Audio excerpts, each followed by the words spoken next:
Bonjour et bienvenue dans la chaîne Mathématiques Sens. Aujourd'hui, je vais vous présenter et expliquer une nouvelle vidéo qui est une vidéo un peu spéciale sur le nouveau manuel de 5e qui se nomme Les nouveaux outils pour les maths 5e, cycle 4, programme 2016. Ok, et donc vraiment il respecte le nouveau programme, donc il y a des nombres et des calculs, de l'organisation gestion des données fonctions, des grandeurs et mesures, de l'espace et géométrie et de l'algorithmique et programmation. Un petit schéma pour tout simplement te sentir à l'aise dans ce manuel. Bon, maintenant, ouvrons le manuel et voyons qu'est-ce qu'on y voit dedans. Bon alors, petite parenthèse aussi, je vais pas te montrer tout le manuel, ok. Bon, ceux qui sont de ma classe, je leur montrerai à la rentrée le manuel, mais malheureusement, je te montrerai pas tout le manuel parce que ce serait trop long à montrer, mais je te montrerai en gros tout ce qui se passe dans le manuel avec beaucoup de précision, ok. Donc, enfin, je vais essayer d'être le plus précis en tout cas possible pour montrer tout ce qui se passe dans le manuel. Bon alors déjà on commence par une petite carte mentale, voilà, magnifique. Une petite carte mentale pour te rappeler tout ce que tu as vu au cycle 3, à savoir les 3 dernières années, CM1, CM2, 6e. Ok, donc là c'est ça le but, ça a pour but cette carte mentale de te faire réfléchir à tout ce que tu dois acquérir pour la 5e. Voilà, donc la première page de couverture. Ensuite si on ouvre un peu plus loin, et ben on a la progression des nouveaux outils pour les maths pour le cycle 4, ok. Donc là, on peut voir tous les attendus de fin de cycle sur cette colonne, la première colonne. Ensuite, tous les attendus de la classe de 5e, ok. De la classe de 4e également. Et de la classe de 3e, à savoir la dernière classe de cycle 4. En gros, bah, si tu lis ça, ça revient à lire ça, ok. Bon alors, petite remarque également, en nombre et calcul, si tu vas voir les sites officiels, comme tu peux le voir, j'ai fait 5 compétences, et bah en nombre et calcul, pour les attendus de fin de cycle, il y a 3 compétences. Si tu regardes les sites officiels, ok. Parce que justement, la compétence 1, qui est utiliser des nombres pour calculer, pour comparer, calculer et résoudre des problèmes, moi je l'ai découpé en 3 compétences. C'est pour ça que voilà, ça nous fait 5 compétences. Donc voici le sommaire de ce livre. Donc là, on a bien évidemment notre découpage en thèmes, voilà, avec les 5 thèmes du nouveau programme. Et donc là, comme on peut le voir, justement, eh ben, le manuel change un peu parce que avant il n'y avait pas de page pour les outils de calcul ou les logiciels, alors que là je viens d'en rajouter parce que je me suis aperçu quand j'ai réalisé mon manuel que c'était trop basique. C'est bien pour ça que j'ai rajouté des pages pour les logiciels. Également, j'ai rajouté une page pour le tableur, donc où on travaille exclusivement sur le tableur, et une page où tout simplement on travaille avec un logiciel de géométrie. Ok. Et donc après on peut voir aussi l'interdisciplinarité. Ok. Donc là je vais t'en faire découvrir une voire 2 sur les 4. Et ensuite le dernier thème d'algorithmique et de programmation. Bon, si on avance un tout petit peu, on voit la proposition de programmation pour le livre de 5e. Ok. Et donc là on va ouvrir la suite. Et là qu'est-ce qu'on voit? Une première leçon. Donc les leçons sont organisées de la manière suivante. Il peut y avoir un picto ou ne pas avoir ce picto. Et donc ce picto t'indique d'aller voir une de mes vidéos. Ok, elle te renvoie vers l'une de mes vidéos. Justement, pour que tu comprennes bien la leçon. Ok. Donc les leçons sont organisées de la manière suivante avec un cherchon, un je retiens. Ok. Pour tout simplement retenir le cours. Et ensuite quelques exercices d'entraînement.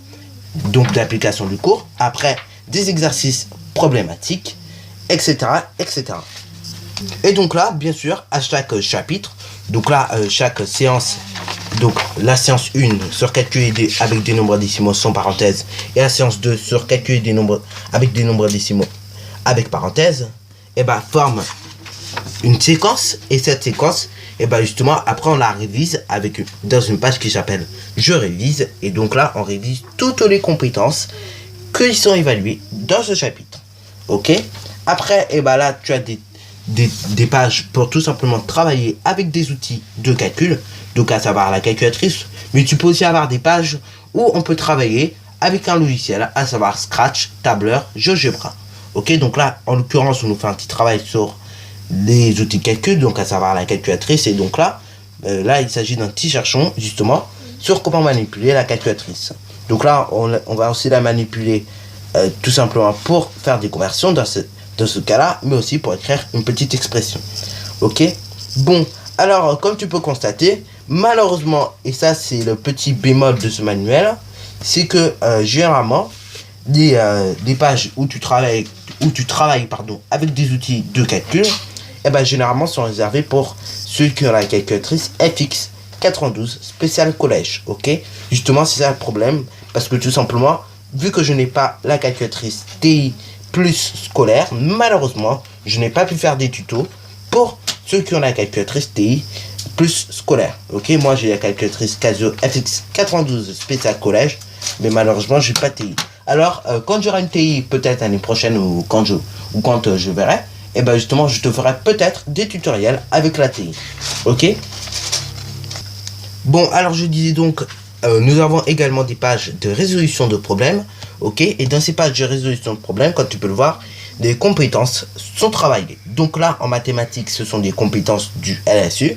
Et il y en a 6 en tout. Donc, à savoir, chercher, calculer, modéliser, représenter, raisonner, communiquer. Et voilà. En gros, ça fait 6 compétences. Voilà. Et donc là, elles sont réparties dans toutes les situations de problème, généralement. Ok. Bon, généralement, on peut évaluer les 6 sans problème, et bah dans ces pages là, ok, mais il peut arriver qu'on puisse pas évaluer les 6. Alors dans certaines leçons, par moment, je me suis un peu amusé à faire des petits bonhommes ou je ne sais quoi, par exemple à faire aussi des petites interrogations à ceux qui sont curieux en mathématiques. Par exemple, et bah pour ceux qui aimeraient savoir quelle est la différence entre une équation et une égalité, et ben là je vous ai fait une petite page spécialement pour vous. C'est d'ailleurs pourquoi il y a très peu d'exercices dans cette page. Alors maintenant, plus qu'on avance dans le manuel, et ben on se rend compte qu'il y a des pages aussi d'interdisciplinarité. Ici c'est une page d'interdisciplinarité avec les maths, l'histoire et la SVT. Ok, donc là tout simplement ce sont des pages bleues et donc qui t'indiquent vraiment tout simplement comment utiliser les maths en histoire ou les maths en SVT.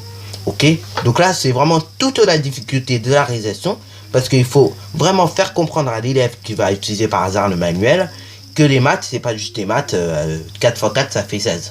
Ah non, c'est pas ça les maths, hein. C'est aussi autre chose. Là j'essaie de te les faire découvrir autrement, mais par moment il s'avère que ça soit un peu dur. Ok, là par exemple tu as aussi dans ces pages là, et bah tout simplement des documents que tu peux tout simplement déplier, comme la carte du monde ici. Voilà, je la replie d'ailleurs. Et ensuite tu as des petits schémas par moment et des petits textes, ok, avec plusieurs documents. Tac tac. Donc voici une autre page, ok, où on travaille avec un logiciel. Et donc là cette page justement, elle nous présente comment on peut compléter un tableau de proportionnalité avec le tableur. D'ailleurs, la structure est toujours la même, un cherchon, et après, des exercices d'entraînement, ok, donc généralement, il y en a un ou deux, ok, donc là, en l'occurrence, on travaille dans ce cas-là avec un tableur, et généralement, dans ces pages-là, il y a ce petit picto qui t'indique d'aller voir la petite méthode en vidéo. Donc là, encore une fois, c'est rattaché au livre, à la chaîne, pardon, ce livre est rattaché à la chaîne Mathématiques Sciences. Donc, comme je disais, il y a aussi des pages de ce livre qui sont réservées strictement au tableur. Donc là, comme on peut le voir, ce coup-ci, il y a un cherchon, je retiens plus après des exercices d'entraînement. Ok. Et donc là, vraiment, c'est juste pour te faire manipuler concrètement un tableur. Ok. Donc là, vraiment, j'ai vraiment bien misé, justement, à faire bien utiliser les logiciels. Ok. Ce qui est le but, justement, en cycle 4. Parce qu'en fin de cycle 4, il faut que tu sortes avec les logiciels que tu maîtrises bien. Donc voici une autre page, ok, donc là c'est une page cette fois-ci pour te faire travailler uniquement sur GeoGebra. Donc là la structure est la même, cherchons un je retiens et un je m'entraîne, ok, avec plusieurs exercices ici. Donc là ces exercices sont des exercices généralement de construction, et après justement, et là ça a été le cas, j'ai dû faire aussi un petit lien avec les démonstrations et les conjonctures, ce qui d'ailleurs est pas mal, hein. Ok, donc c'est ça qui est bien justement en réalisant le manuel. Ok, et donc là c'est juste une page seulement pour réaliser tout simplement l'utilisation de GeoGebra. Ok, et donc là comme d'habitude un petit picto sur une vidéo qui te ramènera vers une vidéo de ma chaîne. Et avant de terminer cette vidéo, un petit je travaille avec un logiciel. Cette fois-ci, on travaille avec GeoGebra. Ok, et donc là, c'est sur les constructions de triangles et de quadrilatères. Et comme d'habitude, 1 ou 2 exercices d'entraînement pour terminer le cherchons.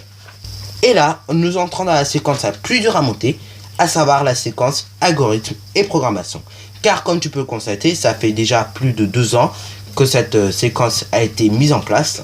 Et donc le problème, c'est qu'elle n'est pas disponible encore dans tous les manuels de maths. Il y a même des éditions justement qui n'ont pas ça. Ok, c'est ça le problème justement. Donc là, ça a été le plus gros problème dans le montage. Donc monter cette séquence qui d'ailleurs n'est pas fiable à tous les manuels. Ok, donc là, comme d'habitude, la structure est récurrente, un cherchon, un je retiens et des exercices d'entraînement. Et là, comme tu peux constater, il y a une petite bulle à chaque séance. Donc là, je te fais passer ça en replay. Voilà, et donc à chaque séance, il y a une petite bulle vraiment pour que tu puisses aller sur la chaîne et donc regarder quelques vidéos là-dessus. Ok, bon, alors avant que la vidéo se finisse, encore une fois, là, c'est une séance spécialement sur Scratch pour que tu puisses manipuler. Voilà, et donc là, la leçon qui est assez longue quand même. Bon, sur ce, c'est déjà la fin de cette vidéo. Alors si tu as bien aimé, n'hésite surtout pas à liker, à commenter et surtout, abonne-toi à la chaîne Mathématiques Sciences pour ne rien manquer de tes futures vidéos.